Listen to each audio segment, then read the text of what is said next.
itu adalah hal yang amazing. Gak semua orang bisa kayak gitu. Misalnya kita naik pesawat pun harus bayar gitu kan, bukan hal sesuatu yang gratis. Kita jalan kaki atau mungkin kita berenang di laut segala macam itu gratis. Lu main ke Tanjung Mauk, lu berenang nyemplung ke pantai pun fine, itu gratis. Tapi apapun itu yang judulnya mengangkat kaki dari bumi dan itu artinya adalah terbang, itu berbayar.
Syuting di Pamulang.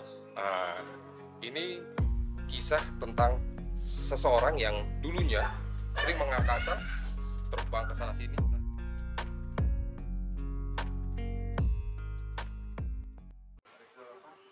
Ya memang Indonesia ya. Halo. Banyak hidupnya. Halo, Pak Eko. Halo. Oh, udah di sini, wah, kacau nih. Ngedahului nggak boleh, itu namanya mendahului.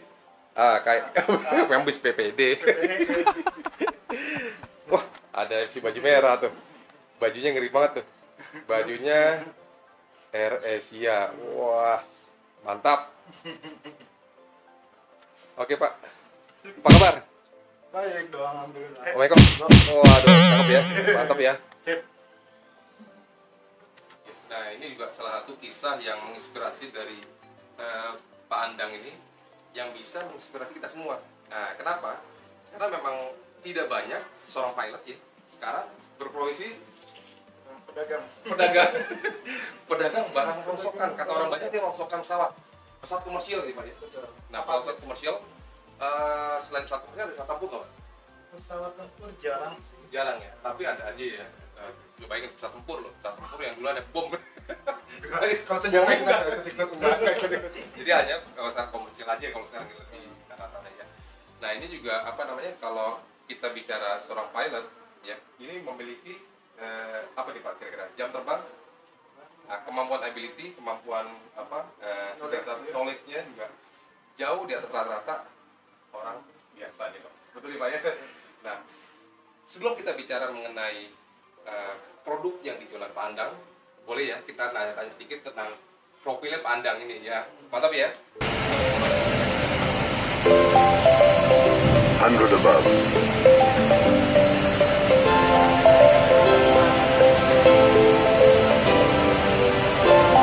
Minimum.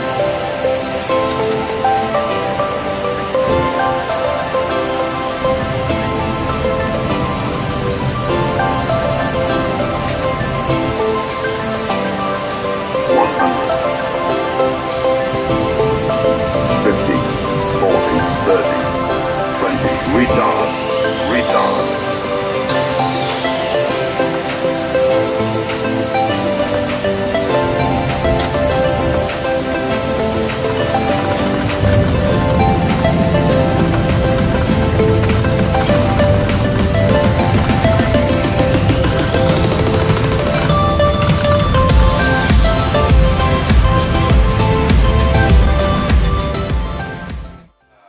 Pak Andang, mungkin boleh sedikit cerita Pak Andang, dulunya ini kenapa Pak Andang memilih sebagai seorang pilot? Kebetulan aja dari orang tua pokoknya sekolahnya adalah sekolah kedinasan kayak gitu. Kenapa untuk masuk ke pilot sebenarnya tidak ada cita-cita ke situ, cuman dari orang tua mewajibkan saya di sekolah kedinasan. Ya udah saya coba beberapa, ada waktu itu ada stun, ada curug, STPI curug, lalu apa perhotelan yang di Bali, BPLP waktu itu sekarang jadi STP, Sekolah Tinggi Perhotelan, lalu Telkom, STT Telkom. Ya, jadi saya memutuskan untuk sekolah kedinasan karena dari pihak orang tua menginginkan harus masuk ke sekolah kedinasan biar ya biayanya kan lebih ekonomis begitu. Dari pihak orang tua nggak mampu untuk sekolah swasta ataupun yang lain-lain. Jadi semuanya saya coba, ada STAN, ada STT Telkom, BPLP Bali, dan STPI Curug. Yang saya bisa masuk BPLP Bali, perhotelan itu sama Curug. Saya jalanin yang di Bali selama 6 bulan sambil mengikuti tesnya Curug, STPI, itu ada 12 kali tes. Dan itu memakan waktu sekitar 8 bulan. Wow, lama ya. Itu 8 bulan. Jadi sekali ikut Itu tes standar ya? standar. Karena ya satu negeri, lalu yang kedua ya memang free of charge, gratisan. Jadi ya mereka sangat-sangat memilih lah untuk jadi tarunanya STPI. Ya, alhamdulillah kebetulan saya bisa lolos. Yang Bali saya tinggalkan setelah saya kuliah di sana 8 bulan, lalu masuklah ke STPI Curug. Udah menjalani kehidupan yang berbeda 180 derajat.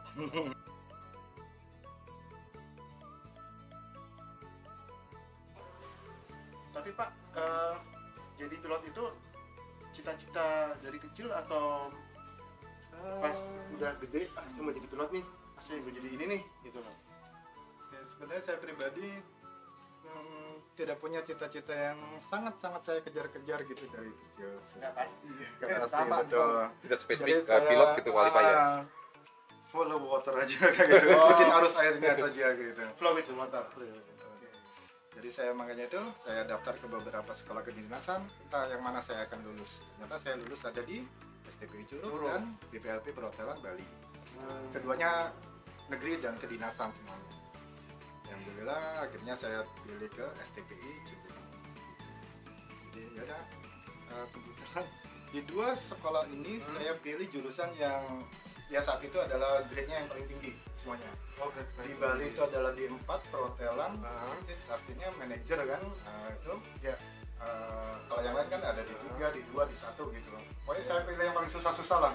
Kalau Curug saya pilihnya yang ke pilotnya, pilih yang paling susah, dan itu tesnya yang paling banyak, ada 12 kali tes. Sedangkan untuk teknisi atau yang ATC itu, aerodrome control itu yang ATC, itu kalau nggak salah mereka sekitar 8 kali tes, cuman 7 kali tes. Jadi di LP Curug itu ada berapa jurusan sebetulnya? Pokoknya waktu itu di saat saya itu 3 jurusan, yaitu pilot, teknisi, sama engineering ya, ya, sama ATC. ATC. Oh, oke. Yang paling high rank itu Pilot. pilot. Yang tesnya paling banyak, Yang tesnya banyak dan paling susah. paling susah kayak gitu. Oh, Pokoknya saya coba ya semuanya kayak gitu. tapi lulus juga. Alhamdulillah.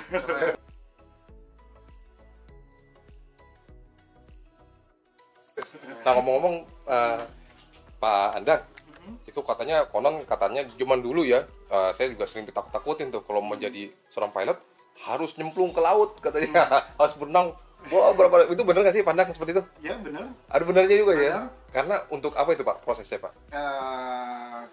Semua training yang ada di STPI Curug semuanya punya maksud. Kayak gitu. Pada waktu setelah saya masuk, memang salah satu kewajibannya adalah bisa berenang.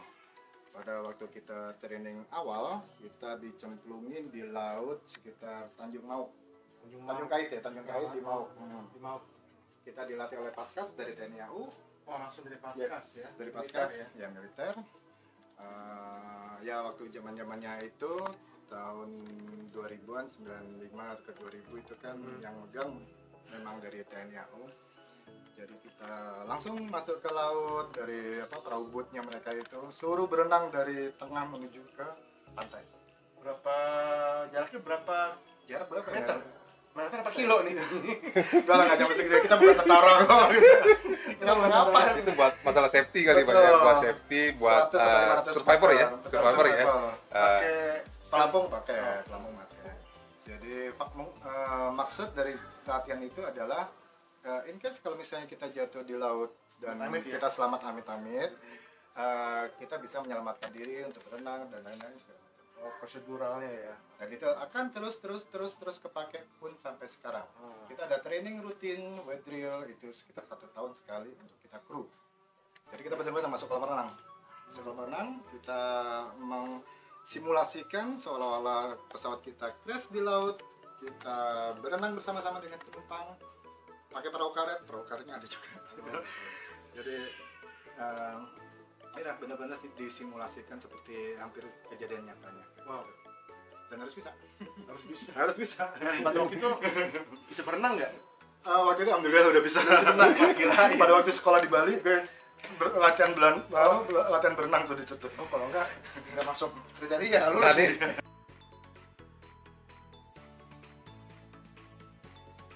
kalau bicara ini sebenarnya Pak Kapten Andang ini dulu pas pemulaan dari awal mulanya sekolah itu terbayang nggak Pak?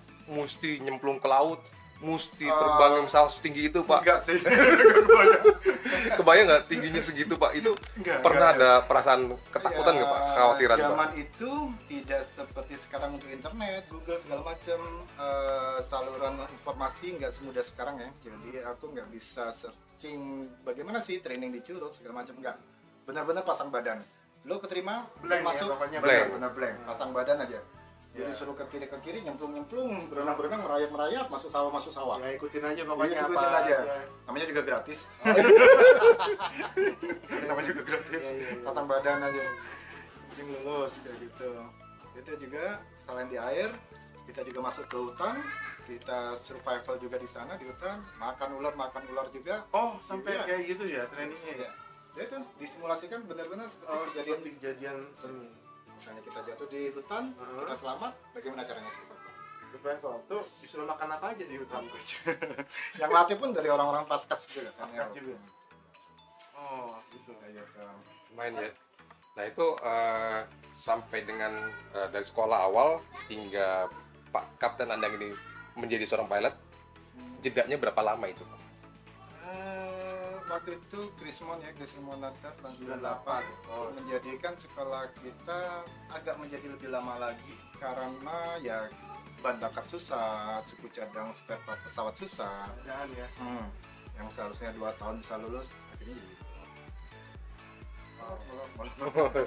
Tapi waktu itu maskapai masih banyak ya? maskapai banyak, tapi seiring dengan Krismon itu pasti banyak yang bertumbangan. Contohnya Simpati Air, Oh ya. Urop, Turbang kayak gitu ya, kayak gitu-gitu. Pasopati dulu ya, ada Pasopati juga. Pasopati banyak ya dulu ya.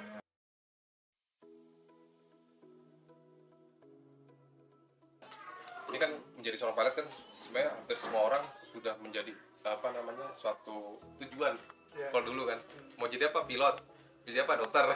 Antara dua itu aja loh profesi yang dicari orang-orang zaman dulu. Nah sekarang ini mungkin bagaimana kalau menurut pandang anak-anak zaman now nih, anak-anak zaman now yang lulusan tahun 2020, 2021 untuk menjadi seorang pilot? Passion untuk menjadi pilot itu tidak akan pernah benar-benar padam, enggak. Berkurang iya, tapi padam nggak mungkin. Udah ada istilahnya pepatahnya itu Leonardo da Vinci kayak gitu. Sekali kita melihat bumi dari atas, seumur hidup berjalan pasti akan melihatnya ke atas terus kayak gitu. Jadi terbang itu adalah hal yang amazing. Gak semua orang bisa kayak gitu. Misalnya kita naik pesawat pun harus bayar gitu kan, bukan hal sesuatu yang gratis. Seperti kita jalan kaki atau mungkin kita berenang di laut segala macam itu gratis. Lu main ke Tanjung Mauk, lu berenang nyemplung ke pantai pun fine, itu gratis. Tapi apapun itu yang judulnya mengangkat kaki dari bumi dan itu artinya adalah terbang, itu berbayar kayak gitu. Semuanya berbayar ya. Wah mantap banget. Ini satu pepatah yang menyemangati kita semua. Pepatah kalimat yang cukup bagus ya dari Pandang. Privilege. Semakin di atas, yang di seluruh pikiran di mindset kita akan selalu semakin di atas. Seperti itu Pak ya.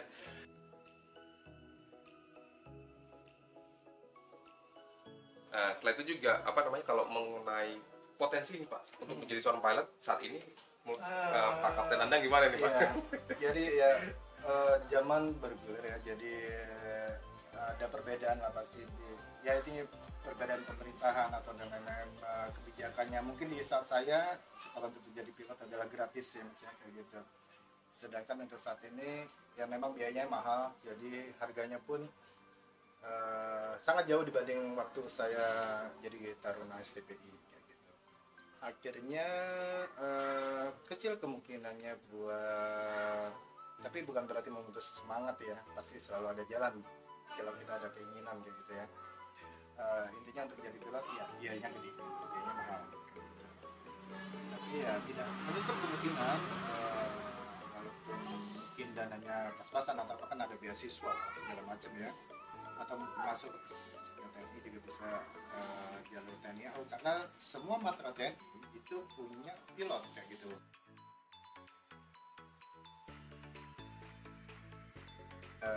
Di masa itu memang kita banyak sekolah kedinasan yang free of charge kayak gitu ya, jadi tanpa biaya.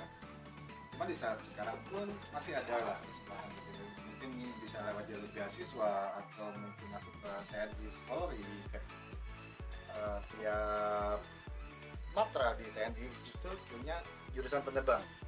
TNI AU udah pasti, Angkatan Laut pun sendiri punya, yaitu di Juanda Surabaya itu penerbang, namanya penerbang Angkatan Laut. Kalau Angkatan Darat Penerbang Angkatan Laut. Betul, markasnya di Juanda. Kalau Angkatan Darat, penerbang Angkatan Darat itu markasnya di Ahmad Yani, Semarang. Semarang. Kayak gitu. Jadi masih banyak lah kans bisa untuk jadi pilot kayak gitu, tanpa mengecilkan hati ya. Sedangkan biaya sendiri untuk yang swasta, maksudnya yang pilot komersil, range-nya antara 500 sampai 1 M. Wow. 500 juta sampai 1 M. Dan belum biaya-biaya yang lainnya. Belum yang sekolah luar negeri ya, Iya, jadi betul. pilot ya. Belum sekolah mobil. Di 500 juta sampai dengan 1 miliar untuk investasi menjadi seorang pilot ya. Ya, Nah, pendidikannya. kalau mengenai seorang pilot nih Pak, pendapatannya berapa sih kira-kira? Cukup lah buat beli bawang. Sedikit aja. Cukup lah. Ya kondisinya berbeda ya. Maksudnya sebelum PPKM, sebelum masuknya COVID Corona ini, kita memang jatuh banget masalah pendapatan di dunia penerbangan. Begitu, karena tingkat okupansi penumpang pun juga menurun kan. Jadi ya untuk saat ini samalah kita dengan warga yang lain, sama-sama bertahan hidup saja saat ini, gitu. Mungkin pada buka jualan atau UMKM ya whatever. Ini salah satunya juga saya ini buka dagangan juga, jualan juga gitu ya, nyambungnya.